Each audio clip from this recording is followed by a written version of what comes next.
Hey again, guys. It's time for another Let's Talk About. And in today's Let's Talk About, we are talking about the Norwegian organization known as Vanir.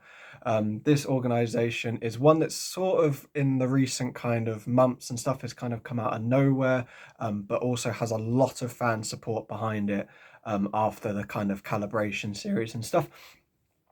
The organization as a whole, I think it's safe to say, hasn't seen too much success. It's mainly been competing in the Norwegian Telia series. Their highest placing in those series came out of the most recent summer split, where they finished third in playoffs.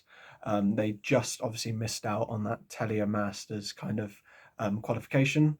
In the calibration, however, they put together a very, very impressive roster, which looked very comfortable and secured the organisation their first taste of the top division in the Nordic scene. Since calibration, obviously Vanir have gone back to the drawing board and they've had a complete rehaul of the roster from calibration, and they've put together a nice full Nordic roster for this upcoming 2022 spring split.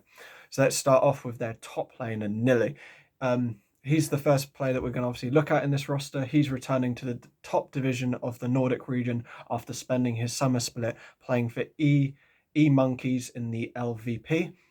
Before playing in the LVP, Nili has had two previous splits playing in the top division of the NLC, playing for two different organizations. So the first one that he played for was Ents. He placed fifth in the group of what the old NLC looked like. That was in the summer of 2022. And then after that, he played for Tricked in the spring of 2021. For Tricked, he placed fifth to sixth in playoffs.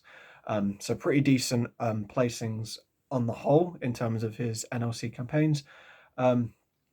Obviously, before those two splits, he also played for fellow NLC Div 1 organization SNG in the spring of 2020 in the old Nordic Championship. So this is going way back in the Nordic Championship sort of days. The team won the Nordic Championships and then went to place 13th to 16th in EU Masters. So he's a player that has got a little bit of EU Masters experience and has also played for quite a range of different Nordic organizations over his career. Moving on, their jungler, Noodle. He's a Swedish jungler who not many people, I would say, knew about until his standout performances for MCon in the Dutch league this previous split. So this is the summer of 2021 we're talking about. His team, MCon, finished first, beating PSV in the playoffs final. They obviously then went on to play in EU Masters play-ins, but sadly failed to make it out of the play-ins into the main event. He then followed that with MCOM by winning the Dutch League 2021 county finals, beating the PSV roster once again. The reason I say this is a standout kind of thing for Noodle is his performances across the whole for MCOM were fantastic. I caught one of their games, I think it was the county finals when they were playing against PSV, and I caught a couple of his games in the EU Masters play-ins, and I think he is a really fantastic player that like I said, not a lot of people knew about until this split, but I'm very excited to be able to watch him a lot more in this new NLC division. Let's move to mid lane, and we have got the ex-absolved mid laner, Sahara, however you want to pronounce it. Sorry, mate, I've butchered that completely.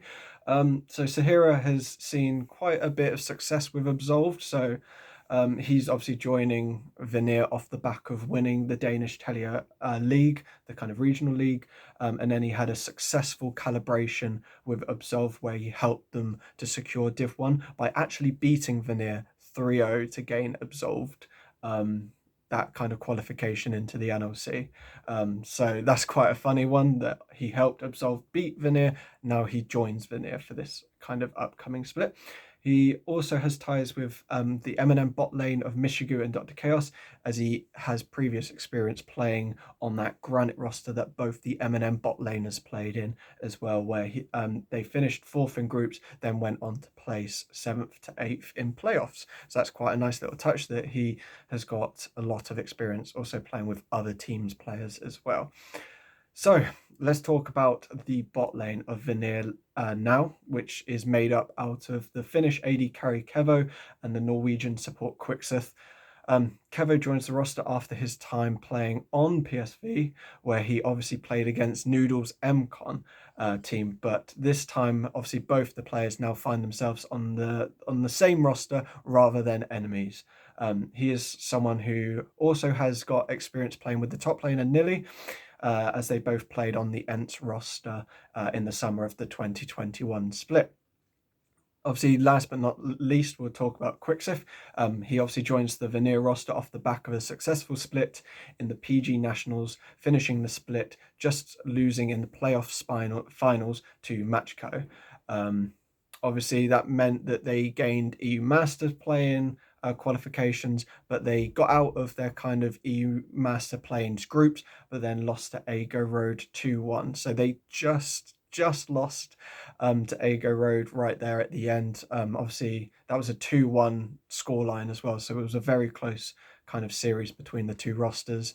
That meant he sadly missed out on playing in the play-ins, the main event for EU Masters. He, however, does have previous EU Master main event appearances. First coming with SPG Esports in the spring of 2018. He placed 13th to 16th with them. And then again for Ventus Esports in the spring of 2019. He placed 5th to 8th in that kind of split. This team, on paper, won't have as much hype around them as a couple of the other teams by having Korean players. But make no mistake, this is a very, very strong roster, and it's 100% going to be contesting with the best teams. In my opinion, I think Vanir are probably one of the dark horses that not many people will be talking about necessarily, but I can see them definitely causing a lot of challenging for the top kind of teams that you might consider in the NLC. I think they're a massive dark horse that could definitely easily be top two, given that this team gels well together. So once again, let me know how you think this roster will do in the comments below. Thank you for all the support on the previous episodes, and I'll be looking forward. We've got two last teams to talk about. We've got XL, which will be coming out tomorrow, and then X7 will be released just before the start of the NLC split. So make sure you catch those last two videos. But like I said, thank you for all the support, and I'll catch you tomorrow.